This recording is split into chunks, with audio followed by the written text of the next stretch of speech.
Good morning, virtuous women. This is Tuesday Talks.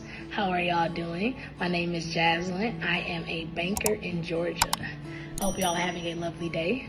Today, we're actually going to be talking about boundaries. I'm going to start with two scriptures. One is 1 Corinthians 15:33. It states, "Be not deceived, evil communication corrupts good manners." And then the other one is Proverbs 4:23, which says, "Keep thy heart with all diligence, for out of it are the issues of life." So this topic actually came to me because I was talking to God about it, and he said something that really kind of blew my mind, just because I had never thought about it in the way that God presented it. So I was having a conversation with him about people, friends, and just how sometimes people don't always treat you the best.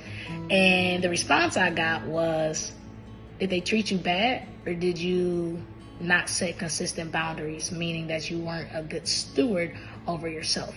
And I was like, wow. So all that to say, I ended up kind of just having a discussion with our good and heavenly Father, and I realized that a lot of times when we think of stewardship, we only think of money, we think of gifts, we think of talents, we think of family, but we seldom think of ourselves. And in order for you to steward yourself, you have to have clear and consistent boundaries, or you'll end up letting your emotions rule you instead of you ruling your emotions. You will let your frivolous will control you instead of you controlling your will, if you understand what I'm saying. So when you set boundaries, you teach people how to treat you, which keeps your emotions intact. You don't bend to the will of your emotions. And what I mean by that is whenever someone steps on a boundary, essentially means that they're triggering you, and triggering leads to frustration, feelings of sadness, and even feelings of anger, which could have been avoided had you set a clear boundary. But because you didn't, now you're angry, now you're upset, and now that's controlling your mood when you could have controlled it. Another thing is allowing people that access, and now they have control over you, because they're the ones that are able to sway you one way or another. So instead of you having control over you, you have given your control to somebody else by not setting a consistent boundary. And another thing that I realize is that it's not something that you can do alone. Boundaries change over time. So setting them is something that you need to do consistently and with God. Ask God, hey God, do I have the capacity to listen to my friend vent about her problems for an hour? Now, there's nothing wrong with wanting to be there for your friend, but you might not have the capacity for it. And God will tell you, hey, no, you know what?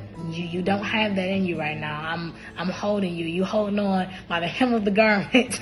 Relax. Let her vent to someone else. Tell her, say, hey, sis, I love you. You might need a therapist. Just be honest, be real, set that clear boundary so you're not overwhelmed and now you're exhausted because you have given all of your time to someone else, and you weren't a good steward over your energy. You're drained and exhausted when God needed you for something else to be lively for, but you never set a boundary.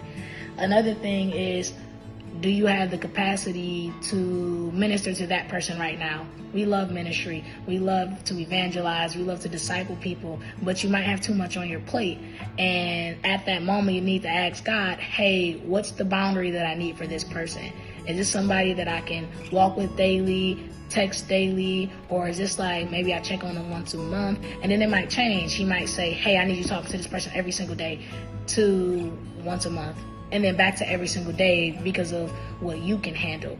And God, no one knows that better than God. So when you set your boundaries, when you set your parameters for how you're going to interact with someone, God has to be an integral part of that. I thought that was really good, really interesting. So now I admonish everybody, hey, evaluate your boundaries. Do you even have boundaries? Is there times when you were upset because you didn't set a boundary and you're mad at someone who didn't even know that they stepped over your invisible line?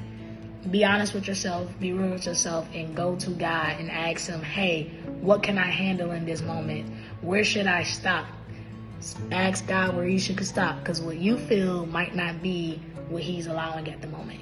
But I know that y'all can do it. Y'all have a blessed day. I love y'all.